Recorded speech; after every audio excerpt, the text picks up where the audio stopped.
Medina Medina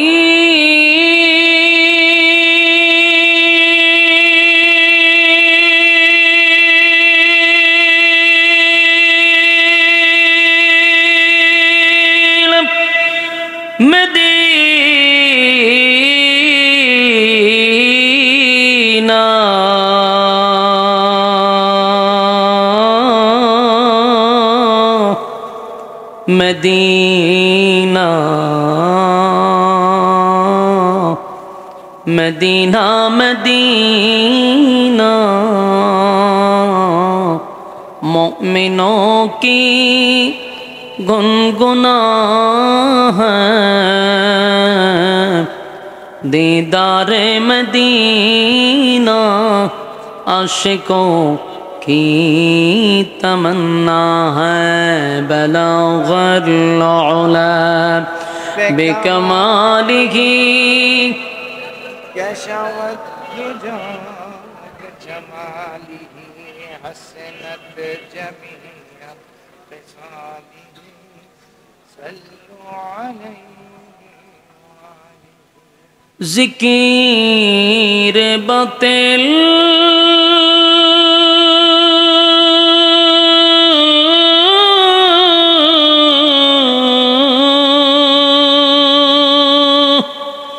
को हटा दे दिल से रब जिक्र में तेरे लगा दे रोज शाबिला इलाहा बक्से बढ़ान बढ़ान इल्लल्लाह ला इलाहा ला इलाहा इल्लल्लाह ला মাহফিলটার ধ্বংস করে দিচ্ছে লা ইলাহা ইল্লাল্লাহ লা ইলাহা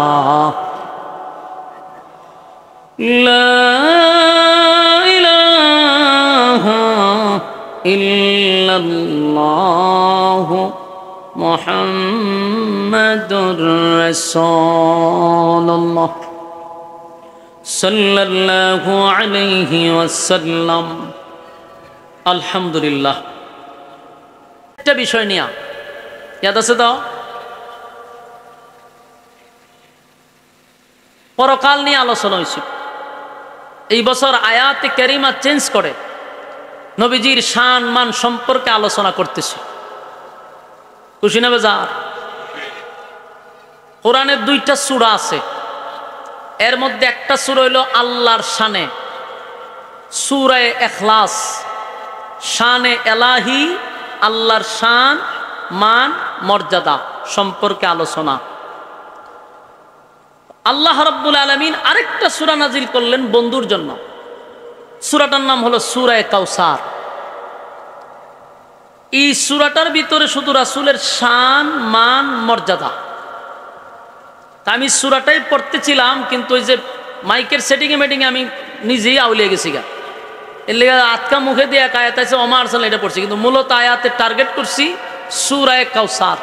তাই আবারও পড়ছি, আমার সাথে আপনারা পড়বেন। বিসমিল্লাহির রহমানির রহিম। ইন্না আ'তাইনাকাল কাউসার ফাসাল্লি লিরাব্বিকা ওয়ানহার ইন্না শানিআকা হুয়াল আবতার। এই আয়াত, এই সূরা, কোরআনের সবচেয়ে ছোট্ট সূরা হইল সূরা কাউসার। এই সূরাটা কেন নাজিল হইল, এর কিছু প্রেক্ষাপট আছে, নাজিল হওয়ার কিছু কারণ আছে। কিন্তু এর মূল কারণ হলো রাসূলকে খুশি করার জন্য আল্লাহ সূরা কাউসার নাজিল করছে। বন্ধুরে বন্ধু খুশি করতেছে, সূরা কাউসার নাজিল করে। এটা রাসূলের সম্মানের সূরা। এজন্য রাসূলের সম্মান নিয়ে যদি কেউ আলোচনা করতে চায়, কাল্পনিক গল্প বলার কোনো প্রয়োজন নাই, গিচ্ছা বলার কোনো প্রয়োজন নাই। আল্লাহ তার বন্ধুর জন্য কমপ্লিট একটা সূরা নাজিল করছে রাসূলের সম্মান সম্পর্কে। সুবহান। সেই সূরা আপনাদের সামনে এখন আমি কমপ্লিট তেলাওয়াত করছি। সূরাটা নাজিল হওয়ার কারণটা আগে জানার দরকার আছে না নাই? এটারে তাফসীরের ভাষায় বলা হয় শানে নজুল, নাজিল হওয়ার কারণ। এই সূরা নাজিল হওয়ার একটা বড় কারণ হলো আল্লাহর রাসূল সাল্লাল্লাহু আলাইহি সাল্লাম এর 3টা অধ্যায় আছে। প্রথম অধ্যায় 40 বছর ক্বাবলা নবুয়ত, এর পরের অধ্যায় হলো 13 বছর, এর পরের অধ্যায় হলো 10 বছর। রাসূল দুনিয়াতে ছিলেন কত বছর? 63 বছর। তাহলে 40, 13, 10 কত হইছে? 63। 3টা অধ্যায়ের প্রথম যে অধ্যায় 40 বছর, এই 40 বছর রাসূল আদেশও করেন নাই, নিষেধও করেন নাই, শুধু নীরব ভূমিকা পালন করছে। বলুন কি করছে? নীরব ভূমিকা পালন করছে। কত বছর? 40 বছর। নীরব ভূমিকা পালন করার কারণে 40 বছর আমার রাসূলের একটা দুশমনও ছিল না। বাস্তব না বাস্তব? কারণ প্রতিবাদ করে না, দুশমন নাই। 40 বছর পূর্ণ হওয়ার পরে যখন উনি কথা বলতে লাগলেন, ওয়াজ করা শুরু করলেন, তখনই কিন্তু দুশমন শুরু হয়ে গেল। এখন আপনারা আমার একটা প্রশ্ন, রাসূলের 63 বছরের জিন্দেগি কুরআন নাজিল হয়েছে কত বছর বয়সে? আপনারা আমার সাথে হা না বলবেন।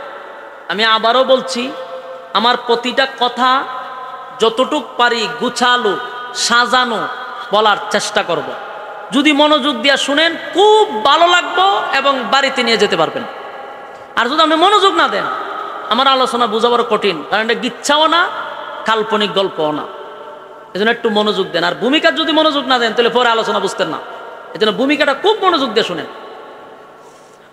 রাসূল সাল্লাল্লাহু আলাইহি সাল্লামের 63 বছরের জীবনে 40 বছর পরে কোরআন নাজিল হলো, ঠিক না? তাহলে দিনের দাওয়াত, কালেমার দাওয়াত দিল কত বছর? 23 বছর। বলুন কত বছর? 23 বছর। অনেকটা প্রশ্ন জাগে যে 23 বছর কালেমার দাওয়াত দিল, বাকি 40 বছর দিল না কেন?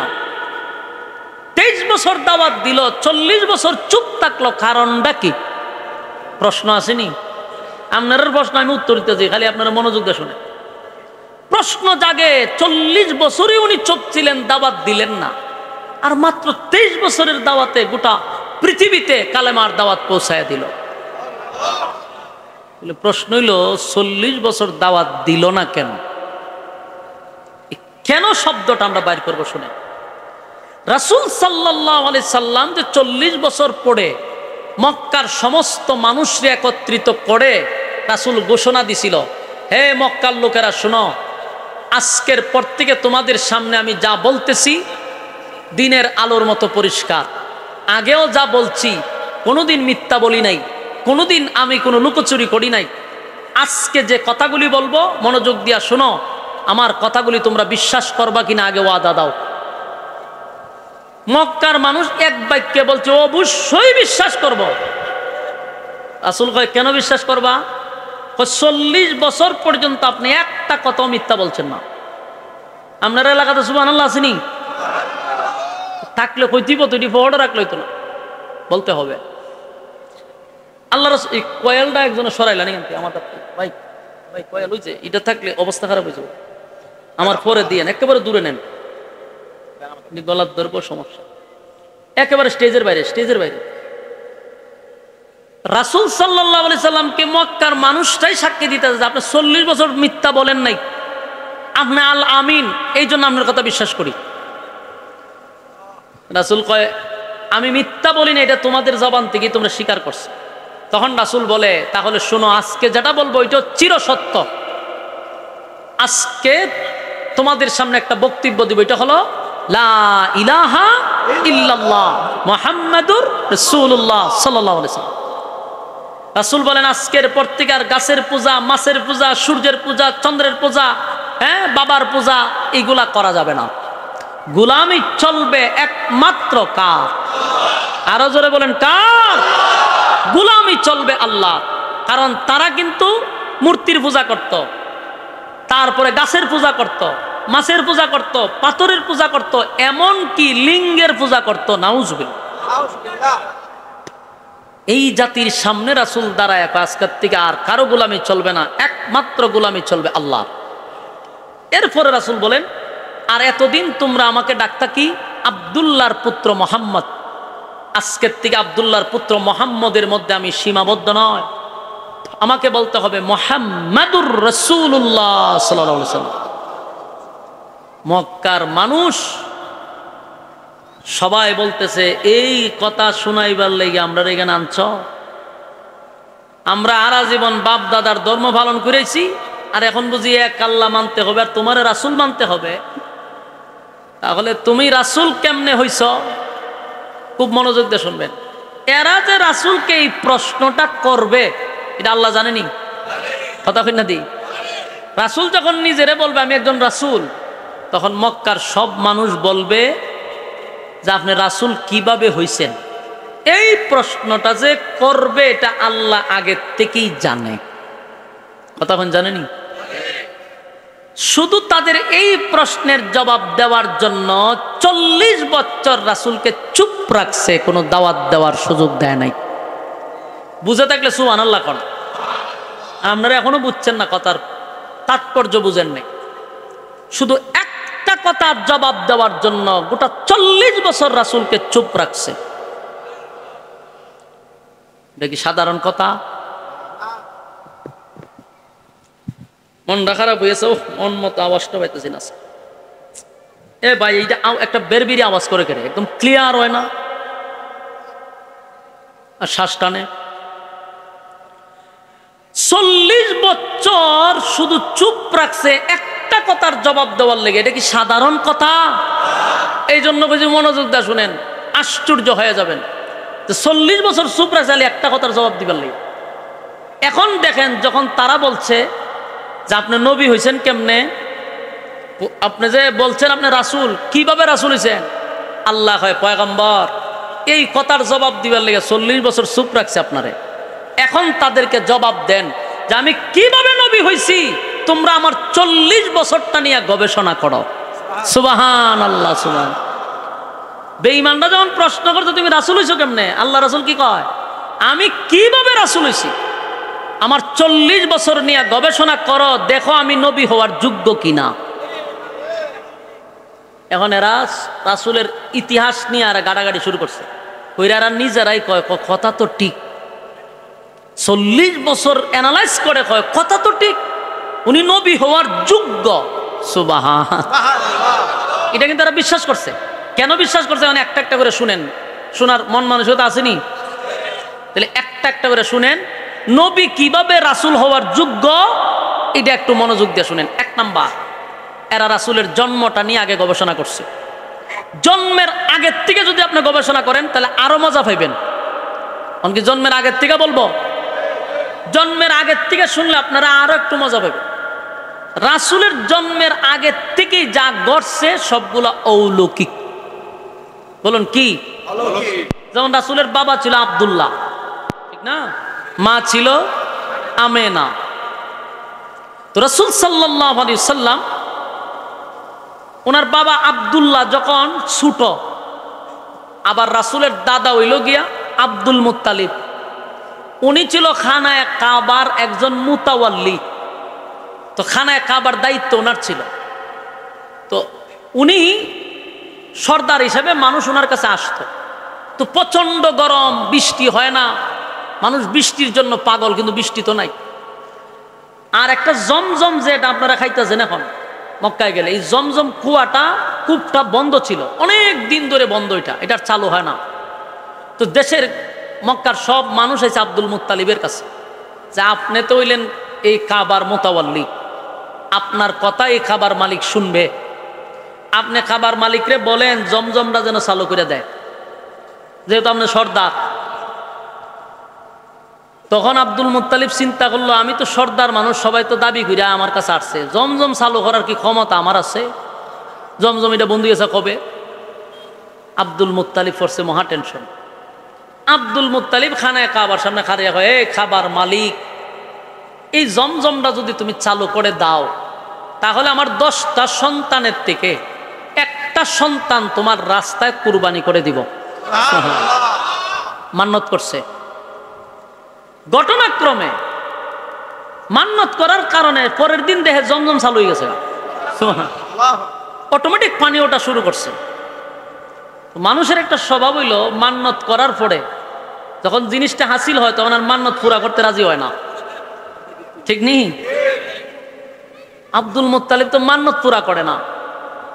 স্বপ্নে আব্দুল মুত্তালিবকে দেখায়, এ আব্দুল মুত্তালিব, ছেলে না কইছিল একটা কুরবানি দিবি, দেশ না কা, নাহলে 10টারে মেরালাম। ঘুম থেকে জাগ্রত হইয়া দৌড়াইয়া ওয়ারাকা বিন নাউফেল নামক একজন পণ্ডিত ছিল, তাওরাতের আলেম, তার কাছে গিয়া কইলে যে ভাই, আমি তো স্বপ্নে আমি জমজম পানি চালুর জন্য একটা মান্নত করছিলাম, মান্নত পুরা করি না, স্বপ্নে বারবার আমারে দেখায়, আমারে বাঁচান। ওয়ারাকা বিন নাউফেল তাওরাতের আলেম বলেন, তুমি কেন তোমার মান্নত পুরা করো না, নাহলে তো বিপদ হইব। উনি 10 ছেলেরে নিয়ে বসছে, বৈশাখ বাবা এমনি এমনি মান্নত করছিলাম, পানি উঠলে একজনকে কুরবানি দিব, তোমরা 10 জনের মধ্যে যে কোনো একজনকে আমি জবাই করলে চলবে, কারণ কে রাজি আছো বলো? বলুন কেউ আর রাজি হইব? বড় ছেলে কয়, আব্বা আপনি কি আমার নাম কইছিলেন মান্নতের সময়? না। তাহলে সালাম আলাইকুম, গেছে গা। এরপরের ছেলে কয়, বাবা আপনি কি আমার নাম কইছিলেন? না, নাম তো কইছি না। তাহলে আমিও যাই। আরেকজনে আমার নাম কইছিলেন? তাহলে আমিও যাই। কইতে কইতে 9 জন গেছে গা, রইছে মাত্র, ওনার নাম কি? আব্দুল্লাহ, ছোট ছেলে। উনি তো খুব লাজুক ভদ্র, বাপের দ্বারে বসে রয়েছে। কিন্তু আব্দুল মুত্তালিবের ভিতরেও এই ছেলেরে কুরবানি দিবে এটা নিজের মধ্যে নাই। ছোট ছেলে তো একটু ভালোবাসা বেশি, মহব্বত বেশি। আব্দুল মুত্তালিবও চায় না যে আমার ছেলেটার আমি জবাই করি। ওনার উদ্দেশ্য ছিল বাকি 9টার মধ্যে একটা হইলে চলবো, কিন্তু এটারে দিব না। বাকি 9 ছেলে কেউ রাজি না। আবার গেছে তাওরাতের আলেমের কাছে, গিয়া কয় 9টার একটাও রাজি না, আমি করতাম কি? তাওরাতের আলেম কয়, তাহলে শুরুটারে জবা করে, এটা প্রতিবাদ করতে না। এটা তো আমার মনে মানে না, মনে না মানলে 9টা শেষ, 10টাই শেষ হইব। বিপদ বইরা এই ছোট ছেলেরে কুরবানি দেওয়ার জন্য প্রস্তুতি নিছে। আব্দুল্লাহরে ছোট থাকতে, মানে বিয়ে শাদী করেনি, অমুক তারিখ দিন ধার্য করছে, আগামী এতদিনে শুক্রবার খানায় কাবার সামনে আব্দুল্লাহকে জবাই করা হবে। সারা এলাকার যত মানুষ আছে সব আইসা এখানে জমা হয়েছে, দিন তারিখ ঠিক করছে। আব্দুল মুত্তালিবও খাড়া, সবাই দাঁড়ানো, ছেলেরে জবাই করবে। যেই মাত্র জবাই করতে যাবে, এমনি দেখে 80 জন যুবতী মেয়ে তরবারি লিয়া রয়েছে। কতজন? বিয়াইতে না আবিয়াইতা, আবিয়াইতা মাইয়া, ইনটেক মাইয়া ফান সব উচ্চাখা রয়েছে তরবারি লইয়া। গিয়ে আবু তালেবের গলার ধরছে, ধরে কয়, আবু তালেব তোর 9টা ছেলেরে জবাই কর, কোনো অসুবিধা নাই, কিন্তু আব্দুল্লাহর গলার যদি ছুরি লাগাস তো গোটা মক্কায় আগুন ধরাইয়া দিব। সুবহানাল্লাহ, বাড়ি দিয়া হবে। গোটা মক্কা নগরীতে আলোড়ন সৃষ্টি হয়ে গেল। আব্দুল্লাহকে জবাই করতে গেলে প্রায় 80 জন যুবতী তরবারি লইয়া দাঁড়ায়া গেছে। আব্দুল মুত্তালিবের কাছে গিয়া বলে, আব্দুল মুত্তালিব 9টা ছেলেরে জবাই করে দাও, কোনো বাধা দিব না, কিন্তু আব্দুল্লাহর গলায় যদি ছুরি লাগাও উপায় নাই, আগুন দড়ায়া দিব।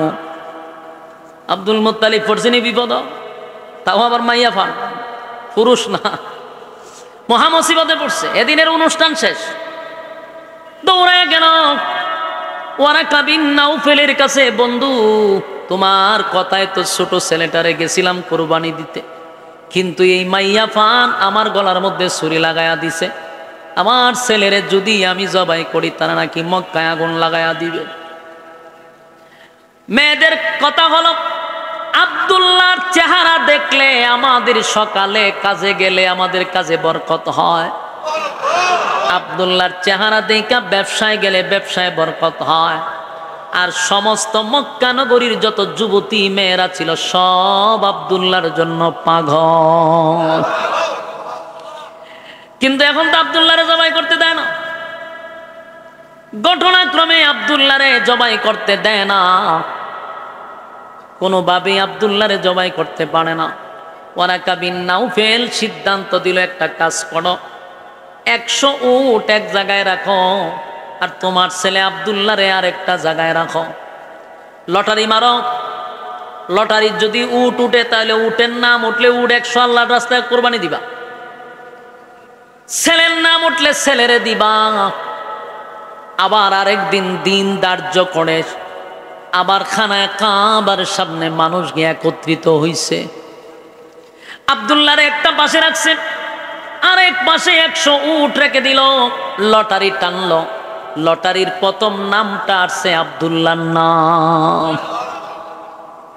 এখন কি করো, আবার মারছে লটারি, আবার আব্দুল্লাহর নাম, প্রথম 10 বার মারছে, 10 বার আব্দুল্লাহর নাম লটারিতে আসছে, আবার 10 বার মারছে, আবার আব্দুল্লাহর নাম। এইভাবে করতে করতে 50 বার দিছে, খালি আব্দুল্লাহর নাম হইয়া উটের নাম আসে না। 90 বার 80 বার আব্দুল্লাহর নাম যখন দেওয়া হলো, কোনোভাবেই আব্দুল্লাহর নাম আসে কিন্তু উটের নাম একবারও আসে না। এইভাবে লটারি চলতে আছে চলতে আছে চলতে আছে, প্রায় 99 গেছে গা। কত নাম্বার? 99 বার লটারি টানা হইল, একবার যদি উট আসে তাহলে উটের নাম দিয়া দিব, কিন্তু কোনোবারই আসে না, বারবার আব্দুল্লাহর নাম আসে। জোরে কোন সুবহান। আব্দুল্লাহ নাম আসছে, যেই মাত্র 99 বার আব্দুল্লাহ নাম আসছে, আবার 80 জন মেয়ে তরবারি লইয়া দাঁড়াইছে, দাঁড়ায়া বলে আব্দুল মুত্তালিব 99 কেন, 99,000 বার যদি আব্দুল্লাহর নাম আসে রে, খানায় কাবার কসম আব্দুল্লাহর গলার মধ্যে ছুরি লাগাইতে আমরা দিব না। সব মেয়েরা দাঁড়ায় গেছে, আব্দুল মুত্তালিব পড়ছে মহা মুসিবতের মধ্যে, এখন কি করি কি করি। মেয়েরা যখন আন্দোলন শুরু করছে, এর মধ্যে 99 বার আব্দুল্লাহর নাম উঠে গেছে। শেষে ওয়ারাকা বিন নাউফেল বলে আরেকবার হইতে রইছে দিয়া দাও, আরেকবার লটারি টান দিতে উটের নাম উঠে গেছে। 99 বার আব্দুল্লাহর নাম, একবার উটের নাম ওঠার পরে আব্দুল মুত্তালিব এবার জান ফিরা পাইছে, সাথে সাথে 100 উট একে একে জবাই করে আল্লাহর রাস্তায় কুরবানি দিছে। তাহলে আব্দুল্লাহ বেঁচে গেল। এক গোটা মক্কাতে আব্দুল্লাহর জন্য যুবতী মেয়েরা পাগল ছিল। কেন পাগল ছিল এটারও কারণ আছে, শুধু চেহারা সুরত দেখা নয়, আরো কাহিনী আছে। মেয়েরা এত পাগল ছিল, এখনকার জামানায় ছেলেরা মেয়েদেরকে ইফটিজিং করে, ঠিক না? মেয়েরা কলেজে গেলে পোলাপান কিছু আছে দেখবেন ফোরটান্টি, কিছু ইরুনসি টাইপের পোলাপান আছে রাস্তাঘাটে মেয়েদেরকে ইফটিজিং করে, তারা ডিস্টার্ব করে। কিন্তু আল্লাহর নবীর বাবার জামানায় তখন আব্দুল্লাহরে মেয়েরা রাস্তাঘাটে ইফটিজিং করত। মেয়েরা ডাইরেক্ট বলতো আব্দুল্লাহ তোমারে ভালোবাসি, আব্দুল্লাহ তোমার কাছে বিবাহ বসতে চাই, এরকম ভাবে অফার দিত। কিন্তু আব্দুল্লাহ এত লাজুক ছিল, এত লাজুক ছিল, কিতাবের মধ্যে আসছে একজন কুমারী মেয়ের চেয়েও আল্লাহর পয়গম্বরের বাবা লাজুক ছিল। উনি লজ্জায় শরমে চেহারা মাটির দিক থেকে ডানে বামে নিতেন না, কিন্তু মেয়েরা ওনারে ডিস্টার্ব করতে খালি বিবাহ বসবার লেগা। এর মধ্যে একজন ছিল তাওরাতের আলেম ওয়ারাকা বিন নাউফেলের মেয়ে, নাম ছিল তার মরিয়ম। এই মরিয়ম ছিল ধনাঢ্য বাবার একমাত্র কন্যা, তার ধন সম্পদের কোনো অভাব নাই। মরিয়ম আব্দুল্লাহরে খুব ভালোবাসত। আব্দুল্লাহরে দেখলে বিভিন্ন ধরনের খাবার দিত, আর আব্দুল্লাহরে বলতো, আব্দুল্লাহ রে তোর আব্বারে বলস না তোর সঙ্গে যেন আমারে বিবাহ বসায়া দেয়। তোমরা হইলা 10 ভাই, তোমার বাবার যে সম্পত্তি বাগে তো কিছুই পাইবা না, আমি আমার বাবার একমাত্র কন্যা, তুমি যদি আমারে বিবাহ করো আমার বাবার সমস্ত সম্পদ তোমার কদমে ঢেলে দিব। এইভাবে মরিয়ম বারবার আব্দুল্লাহরে অফার দিত। সারা এলাকার থেকে যখন বিবাহের প্রস্তাব একসাথে আব্দুল মুত্তালিবের কাছে যাওয়া শুরু হয়েছে, আব্দুল মুত্তালিব পড়ছে মহা মুসিবতের মধ্যে, ছেলে আমার একটা বিবাহের প্রস্তাব যায় ডেলি 100টা পড়ছিনি মহা মুসিবত। মানুষ তো আগে মাইয়া লইয়া বাগত, যে মাইয়ারে পোলা মানে ডিস্টার্ব করে মাইয়ারে লইয়া জায়গা কোনা, তখন আব্দুল্লাহরে লইয়া আব্দুল মুত্তালিব পড়ছে মহা মুসিবতে, ছেলে আমার একটা বিবাহ বসতে চায় শত শত মেয়েরা। একদিন আব্দুল মুত্তালিব তার বন্ধুর সঙ্গে একটা যোগাযোগ করল। বন্ধুর বাড়ি ছিল মদিনায়, তখন মদিনার নাম মদিনা ছিল না, ইয়াসরিব ছিল। আব্দুল মুত্তালিব ব্যবসার সুবাদে মদিনায় যেত, বন্ধুর সঙ্গে সম্পর্ক হইছে। বন্ধুর একটা মেয়ে ছিল, আব্দুল মুত্তালিবের মেয়েটা বড় পছন্দ হইছে। বন্ধুরে বলছে, বন্ধু তোমার মেয়ে বিবাহ দেওয়ার আগে আমার সঙ্গে পরামর্শ না করে সাবধান বিবাহ দিবা না। আব্দুল মুত্তালিবের স্মরণ হয়ে গেছে, আইরে আমার তো একটা বন্ধুর মেয়ে আছে। একদিন আব্দুল্লাহরে রাত্রের বেলায় বাবা গভীর রাত্রে মক্কা ছেড়ে ছেলে লইয়া মদিনার দিকে লুগাইয়া চলে গেছে। মেয়েদের যন্ত্রণায় ইফটিজিং এর কারণে ছেলে লইয়া বাকছে, রাত্রের বেলা মদিনায় চলে গেছে বন্ধুর বাড়িতে। বন্ধুর বাড়িতে গিয়া বলে, বন্ধু মানুষ তো মেয়ে লইয়া যন্ত্রণায় থাকে, আর আমি আমার ছেলে লইয়া যন্ত্রণায় আছি। আজকে রাত্রে চলে আসছি বন্ধু তোমার কাছে, তোমার না একটা মেয়ে আছে, বিয়া দিছ না? তোমার মেয়েটা বড় পছন্দ, আমার ছেলেটাও সুন্দর, তোমার মেয়েটাও সুন্দর, চলো বিবাহ করায়া দিই।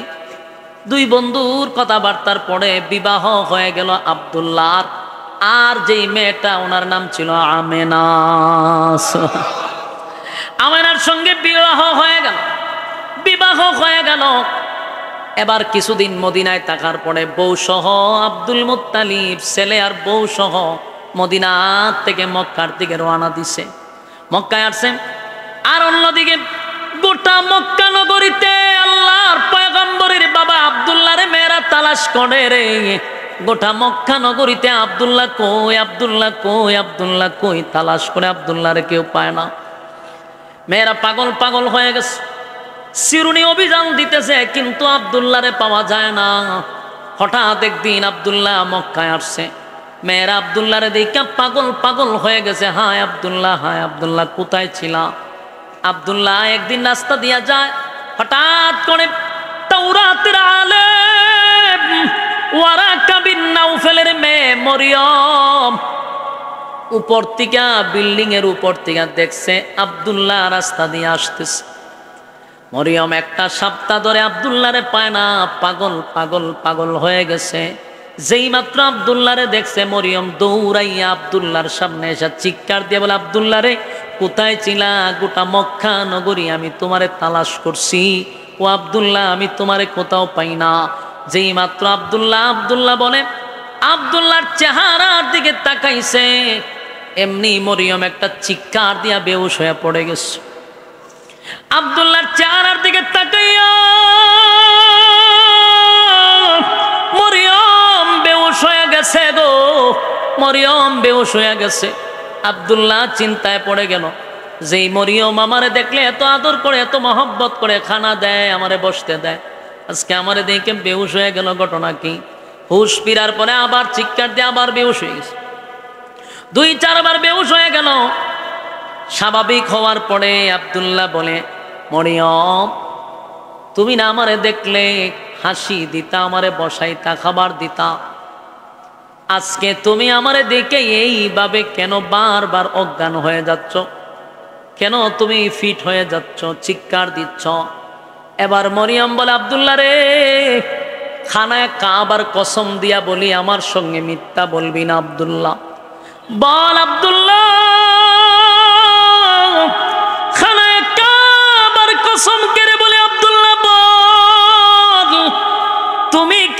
বিবাহ করছো আব্দুল্লাহ, তুমি কি বিবাহ করছো? বলে হ, বিয়া করছি।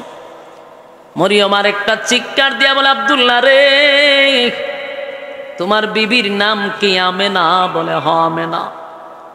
হায় আব্দুল্লাহ, এবার মরিয়ম কান্দে আর কয় আব্দুল্লাহ, তোমার বাবা যেদিন তোমারে খানায় কাবার সামনে মান্নত পুরা করার জন্য জবাই করতে নিছিল, এ আব্দুল্লাহ, সেদিন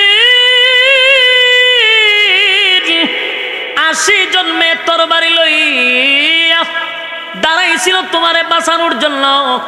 জানুনি আব্দুল্লাহ মেয়েগুলাকে পাঠাইছে? আব্দুল্লাহ রে, আমি মরিয়ম 80 জন মেয়ে পাঠাইছিলাম তোমারে রক্ষা করার জন্য। কারণ আব্দুল্লাহ, আমি তোমারে ভালোবাসতাম, এর কারণ ছিল 80 জন মেয়েকে আমি পাঠাইছি তোমার শরীরে যেন কোনো তরবারির আঘাত না লাগে। আব্দুল্লাহ রে, আমি পাগল হয়ে গেছি একটা সপ্তাহ। আজকে তোমার চেহারা দেখে আমার আর তোমার প্রতি কোনো আফসোস নাই, আমার কোনো আফসোস নাই। আমি তোমার সৌন্দর্য দেখে বিবাহ বসতে চাই নাই রে আব্দুল্লাহ। আমার তোমার পিছনে বিবাহ বসার একটা কারণ ছিল, আমার বাবা হইল তাওরাতের আলেম। আমি আমার বাবার সঙ্গে মাঝে মধ্যে তাওরাত পড়ি, তাওরাত রিসার্চ করি। তাওরাতের প্রতি পৃষ্ঠায় পৃষ্ঠায় একজনের নাম আছে, উনি হলেন মুহাম্মদ সাল্লাল্লাহু আলাইহি ওয়াসাল্লাম। আর এই মুহাম্মদ যে দুনিয়ায় আসবে, এই মুহাম্মদী নূর ছিল তোমার কপালে। এই নূর দেখে আমি পাগল হয়ে গেছি, আমি যেন পৃথিবীর শ্রেষ্ঠ মা হইতে পারি। একটা জবান বন্ধ রাখবেন না, আল্লাহু আকবার। আরো জোরে কোন আল্লাহু আকবার। আশিকে রাসূল,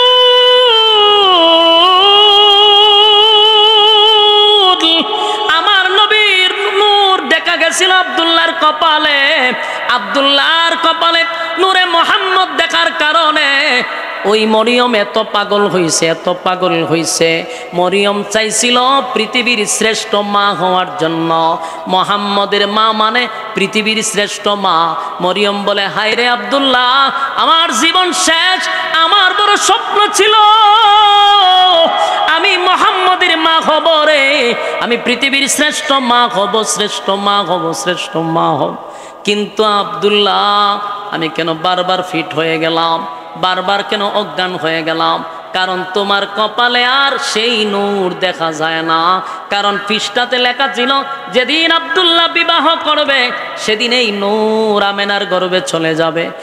আমি এই জন্য আসার পরেই তোমার চেহারা দেখলাম, তোমার চেহারার মধ্যে সেই নূর পাওয়া যায় না, এটা অলরেডি আমেনার গর্ভে চলে গেছে।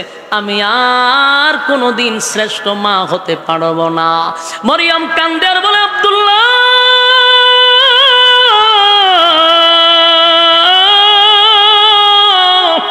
আব্দুল্লাহ শুন, ওয়াদা দিলাম, ওয়াদা দিলাম, পৃথিবীর শ্রেষ্ঠ মা হইতে পারলাম না, পৃথিবীর শ্রেষ্ঠ মা হইতে পারলাম না। আমি যতদিন বেঁচে থাকবো আর কোনো দিন আমি বিবাহ বসবো না। এই যুবক ভাইরা, শুধু আপনাদেরকে বোঝানোর জন্য আমি আব্দুল্লাহ পর্যন্ত যেতে হইছে।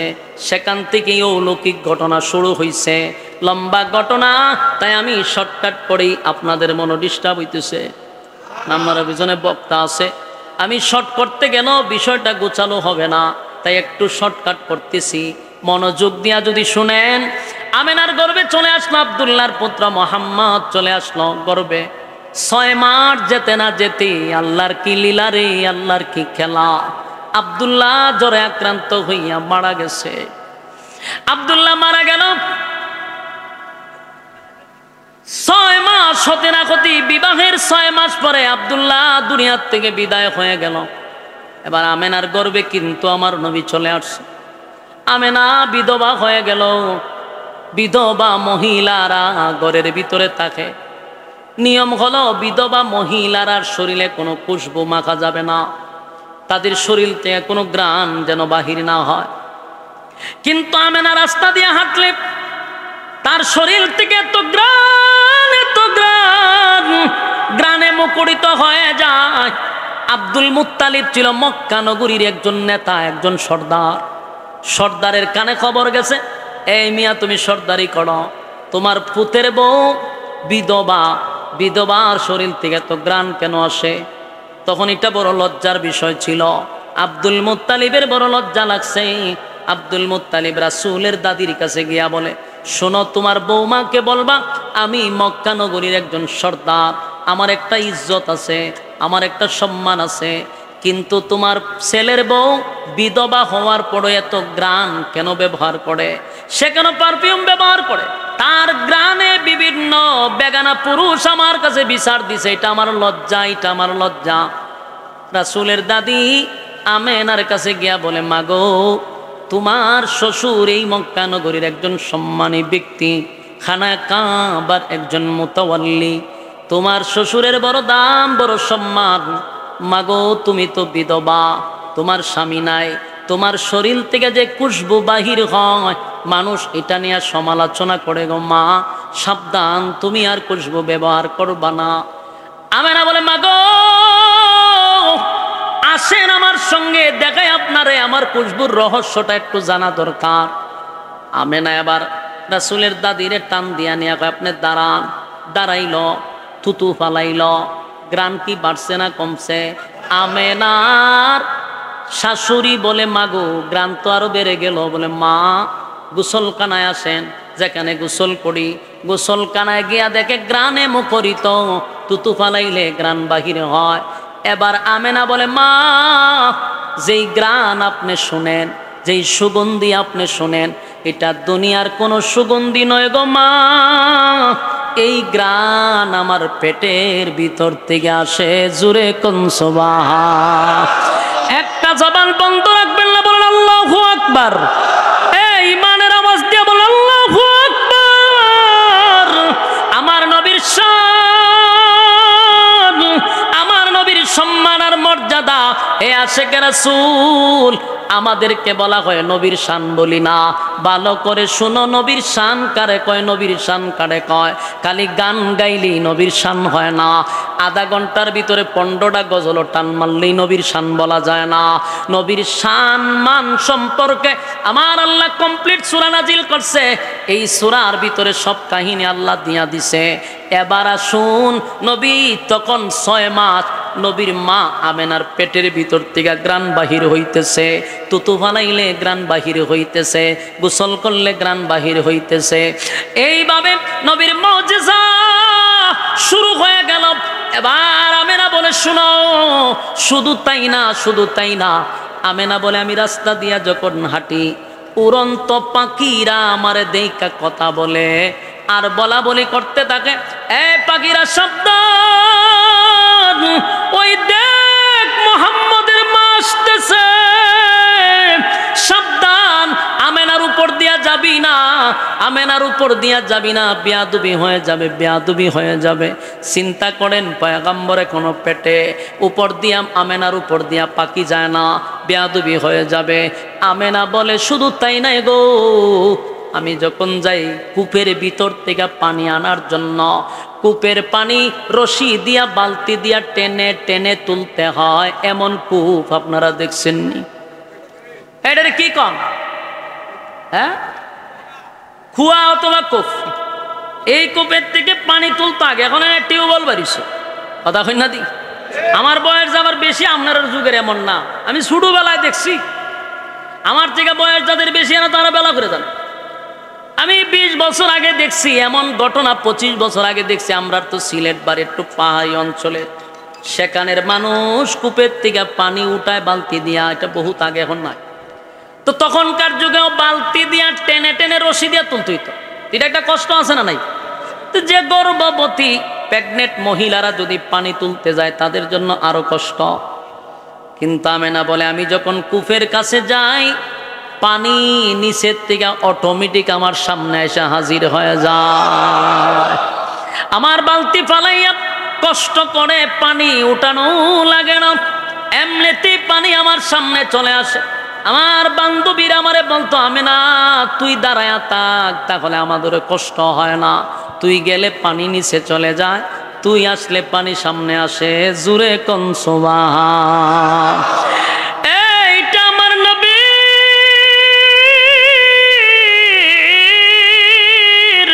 আমার নবীর শান, আমার নবীর শান। আল্লাহর পয়গম্বর এখনো 6 মাস পেটে আছে, মুজিজা শুরু হয়ে গেল। আম্মা জান আমেনা বলে শুধু তাই নয়, আমি রাস্তা দিয়া হাঁটলে পড়ে গাছ আমার দেখা সালাম দেয়, পাথরে আমার সালাম দেয়, পাথরে আমার চুম্মো দেয়, আর বলে এটা মুহাম্মাদির মা। আখিরি জামানার পয়গম্বর আসতেছে, নবীদের নবী, রাসূলদের রাসূল, নবী কুলের সম্রাটের মা। পাথর সালাম দেয়, গাছে সালাম দেয়, জোরে কোন সুবহান। আমার যুবক ভাইরা, ঘটনাক্রমে 12ই রবিউল আউয়াল সুবে সাদিকের সময়, সোমবার দিন সুবে সাদিকের সময় রাসূল দুনিয়াতে পদার্পণ করল। রাসূল দুনিয়াতে পদার্পণ করার কারণে আসমান খুশি, জমিন খুশি, সূর্য চন্দ্র গ্রহ নক্ষত্র পাহাড় পর্বত সাগর নদী নালা খাল বিল কীট পতঙ্গ সব খুশি আনন্দে, যেন সবগুলা একরকম নয়। গাছে খুশি, মাছে খুশি, আসমানের ফেরেশতারা আনন্দিত, জমিনের ফেরেশতারা আনন্দিত, কুল কায়নাত নবীর প্রেমে আনন্দিত। সুবহানাল্লাহ। আল্লাহর নবীর আনন্দিত, নবী দুনিয়াতে আসছে এই জন্য আনন্দিত, আনন্দিত, আনন্দিত, আনন্দিত। সুবে সাদিকের সময় রাসূল দুনিয়াতে আসছে। ঘটনা হলো, নবী সুবে সাদিকের সময় কেন আসলো? নবী তো দুপুরে আসতে পারত, বিকালে আসতে পারত, রাত্রে আসতে পারত। তার একটা নাম্বার কারণ হলো, দিন আল্লাহর কাছে দরখাস্ত করছে, মালিক আপনার বন্ধুরে আমার মধ্যে পাঠান। রাত আল্লাহর কাছে দরখাস্ত করছে, আপনার বন্ধুরে আমার কাছে পাঠান। আল্লাহ রাত আর দিনের দরখাস্ত রাখতে গিয়া সুবে সাদিকের সময় পাঠাইছে। কারণ সুবে সাদিকটা হলো রাতের শেষ অংশ, সুবে সাদিকটা হলো দিনের প্রথম অংশ। কথা হয় না? দিনের প্রথম রাতের শেষ, তাহলে রাতও পাইল দিনও পাইল। এই জন্য সুবে সাদিকের সময় আল্লাহ দুনিয়ায় নবীরে পাঠাইল, দিনরেও খুশি করলো, রাতকেও খুশি করলো। আম্মা জান আমেনা বলেন, এ পৃথিবীর মানুষেরা শুন, আমার ছেলে যখন দুনিয়ায় আসছে গো, আশ্চর্য আশ্চর্য আশ্চর্য ঘটনা, অলৌকিক ঘটনা, অলৌকিক ঘটনা। নবী যখন দুনিয়ার জমিনে পদার্পণ করছে, যেই মাত্র দুনিয়ায় আসছে, আম্মা জান আমেনা বলে, আমি তাকায়া দেখি, আমি তাকায়া দেখি আমার ছেলের শরীরে কোনো ময়লা নাই, কোনো রক্ত নাই, কোনো দুর্গন্ধ নাই। মানুষ যখন জন্মগ্রহণ করে তখন মানুষের শরীরে রক্ত লাগানো থাকে, কথা হয় না? দুর্গন্ধ থাকে, নার লাগানো থাকে। আম্মা জান আমেনা বলেন, আমার ছেলের নার কাটা ছিল, নার লাগানো ছিল, নাক কাইটা দিছে। আল্লাহর নবীর মা আমেনা বলে, পৃথিবীর মানুষেরা শুন, আমার ছেলের কে যেন গোসল করাইয়া খুশবু মাখাইয়া দুনিয়াতে পাঠাইছে, লজ্জাস্থান পর্যন্ত দেখা যায় নাই, জান্নাতি পোশাক যেন পড়ায়া পাঠাইছে। আম্মা জান আমেনা বলেন, পৃথিবীর সব ছেলে মেয়েরা দুনিয়ায় আসার পরে কান্নাকাটি করে, কান্নাকাটি করে। কথা হয় না? আপনারা কি দুনিয়ায় আসতে আসতে আইছে? হ্যাঁ, আপনারা কি দুনিয়াতে আসি দিসলে? তাহলে কি করছেন? মানুষ আইসা কান্দে, মানুষ কি করে? এই জন্য একটা কবি একটা কথা বলে, যখন তুমি এসেছিলে কেঁদেছিলে একা, তুমি হেসেছিল ববে। মানে সবাই তোমার লেগে হাসছে আর তুমি একলা একলা কানতে কানতে আইছো, ঠিক না? কথা হয় না? তাহলে এমন জীবন করো হে গঠন, মরিলে হাসিবে তুমি, কাঁদিবে ভুবন। কারণ আমি আসার সময় কাঁদতে কাঁদতে আসছি, যাওয়ার সময় যেন আমার কান্না না হয়, আমি যেন হাসতে হাসতে কবরে যাই, তামাম পৃথিবীর মানুষ যেন আমার জন্য কান্দে, ঠিক কিনা? এই জন্য মানুষ আসার সময় কান্দে, কিন্তু যাওয়ার সময়টা যেন কান্না না হয়। বাকি যতদিন দুনিয়াতে বেঁচে থাকবেন এমনভাবে জীবনটাকে গঠন করতে হবে, মরার সময় আমি হাসতে হাসতে মাওলার কবরে যাব, আর পৃথিবীর মানুষ আমার মায়ায় যেন কান্দে, ঠিক নেই? কিন্তু এখন আমাদের দেশের মানুষ মরলে মানুষ আল্লাহ এ যে মরছে, কতক্ষণ ঠিক নেই? এমন আচরণ করে না, এমন আচরণ করেনি অনেকে। যেমন আমাদের দেশের নেতারা যখন মরত, 16 বছরের নেতা যা আছে, এরা কেউ যদি মারা যায় তো মানছে লিখতো আলহামদুলিল্লাহ। তার মানে কি মানুষ খুশি হইতো, কথা কয় না? আলহামদুলিল্লাহ কোন সময় হয়? আনন্দ আসলে খুশি হয়। তাহলে এটা কি কোনো জীবন কয়? হ্যাঁ, কথা কয় না, এটা কি জীবন কয়? এমন জীবন কর হয় গঠন, মরিলে হাসিবে তুমি, কাঁদিবে ভুবন, ঠিক না? আমার নবী আর আমরা দুই, আমাদের জন্ম আর নবীর জন্ম একরকম না। আমরা কানতে কানতে আসছি। আমার নবী আয়েশা সর্বপ্রথম যে কাজটা করছে এটা হলো, আম্মা জান আমেনা বলে, আমি তাকায়া দেখি আমার ছেলে আসার সাথে সাথে আল্লাহর কুদরতি পায়ে একটা সেজদা মারছে। আরো জোরে কোন আল্লাহু আকবার। এটা কি সাধারণ কথা? আমি আর আপনি জন্মের সাথে সাথে সেজদা দিতে পারো? নবী আয়েশা সেজদা দিছে। আম্মা জান আমেনা বলেন, আমি চিন্তা করলাম সেজদায় পড়ে কি করে। দেখলাম আমার ছেলেও গুনগুনাইয়া গুনগুনাইয়া কান্দে। আমি আস্তে আস্তে আমার ছেলের কাছে গেলাম, কানটা লাগায়া দিলাম। দেখি আমার ছেলে কান্দে আর বলে, রব্বি হাবিলি উম্মতি। আল্লাহর পয়গম্বর সেজদায় পড়িয়া উম্মতি উম্মতি বইলা পয়গম্বর কান্দে গো। যুবক ভাইরা, নবী দুনিয়াতে আয়েশা উম্মতের জন্য প্রথম কাঁদছে। যাওয়ার সময় নবী উম্মতের জন্যই কাঁদছে। আসা যাওয়া শুধু উম্মতি উম্মতি বলে নবী কাঁদল। আম্মা জান আমেনা বলে সেজদায় পড়ে উম্মতের জন্য কান্দে। অন্যদিকে রাসূলের চাচা আবু তালেব রাসূলের জন্মগ্রহণের কথা শুইনা পাগল পাগল হয়ে গেছে, খুশিতে আনন্দে লাফাইতে আছে। এত খুশি রাসূলের আগমনে। আবু লাহাবও খুশি ছিল, আবু জাহেলও খুশি ছিল। হ্যাঁ, কথা কই না? আবু লাহাব নবীর আগমনে খুশি, আবু জাহেল নবীর আগমনে খুশি। তাই আগমনে খুশি ছিল, বেঈমানরাও আগমনে খুশি ছিল রে। আবু তালেব দরজার সামনে দাঁড়াইয়া বারবার টক টক টক টক করে, আমার বাতিজারে একটা নজর দেখতে চাই। কিন্তু আমেনা চিৎকার দিয়া বলে, বাতিজারে কেমনে দেখবে? বাতিজারে আমি সারা ঘর তালাশ করে পাই না। সুবহানাল্লাহ। আমেনা কয়, আমার ছেলেই আমার ঘরে নাই। এখন আমেনাও কান্না শুরু করছে। কান্দে আর বলে, হায় রে, এত সুন্দর পূর্ণিমার চাঁদ যেন আমার কাছে নেমে আসছে। এত সুন্দর চেহারা, সারা ঘর নবীর আলোতে আলোকিত হয়ে গেছে। কিন্তু হঠাৎ করে ঘরটা অন্ধকার হয়ে নবী নাই। আমেনা কান্দে আর কয়, মনে হয় জিনে ভূতে নিয়ে গেছে। কান্দতে ছিল, হঠাৎ করে আওয়াজ আসতেছে, গায়েবী আওয়াজ। আওয়াজ আসতেছে আর বলতেছে, এ আমেনা,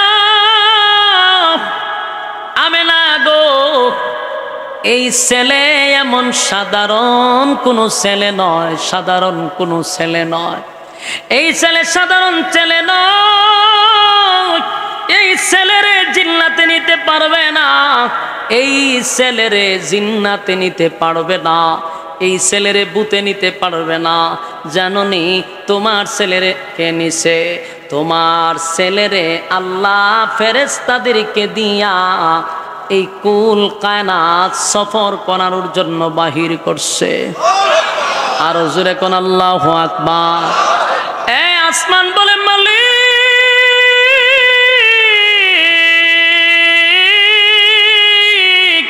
আপনার বন্ধুরে দেখতে চাই গো। পরবর্তীতে যেন আসমান না বলতে পারে আপনার বন্ধুরে চিনি না। এই জন্য 7 আসমান রাসূলরে ভ্রমণ করাইছে, 7 জমিন ভ্রমণ করাইছে, কুল কায়নাত নবীরে ভ্রমণ করাইয়া আমেনার কাছে আবার আইসা আমেনার কুলে নবীরে দিয়া গেছে। চিৎকার দিয়া কোন সুবহান। আমেনার কাছে আবার ফিরাইয়া দিল। আমেনার কাছে ফিরাইয়া দিছে। আমেনা কুলে লইয়া চুমু দেয়। ওই দিকে আবু তালেব দরজার মধ্যে দাঁড়ায়া বলে, আমেনা গো, ছেলেরে কি পাওয়া গেছে?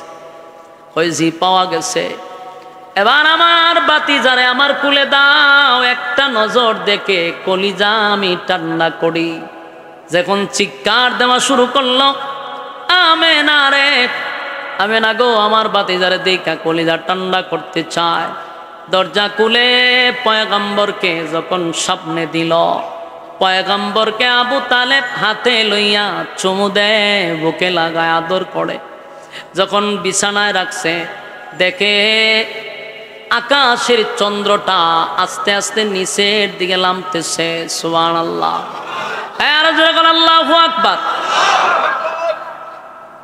আপনার আর আজকের বক্তা চলে আসছে, আমার একই এলাকা নাসিরউদ্দিন আনসারী সাহেব।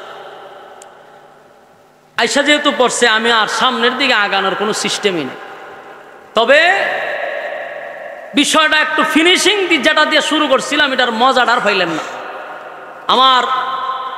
আর এটা তো ওনারও দোষ না, ওনার হক আমি নষ্ট করে বইছি, দোষ তো আমার। কিন্তু বিষয়টা হলে যেহেতু বসছিলাম, আমি পাচ্ছি বাইরে মনে একটু শোয়া টোয়াইতেছে, নাস্তা উস্তা করাইবো, তা আমি আমার জায়গাটা আনবার লেগে খালি মজাটা যারা কইছি। 40 বছর পরে নবী কেন হইল, কেমন হইল, ঘটনাটা তো কইতে পারলাম না। এখন শুনেন, প্রত্যেক জিনিসের একটা বিবেক ইনসাফ থাকা দরকার। উনিও সিলেটের, আমিও সিলেট, আর ভাই যেহেতু বয়ে গেছে গা, এখন সামনে আর আগাইবেন কেমন, এটা তো বেইনসাফি হয়। গত বছর আলহামদুলিল্লাহ আপনারা মৌমাছির মতো সংখ্যা তো আরো বেশি ছিল, গত বছর আরো বেশি আসছিল না? গত ওই মাঠ বইরা এদিক সেদিক সব ভরা ছিল। এই বছর আপনারা সংখ্যা কিন্তু কমছেন, বাড়ছেন না, অনেক কমে গেছেন।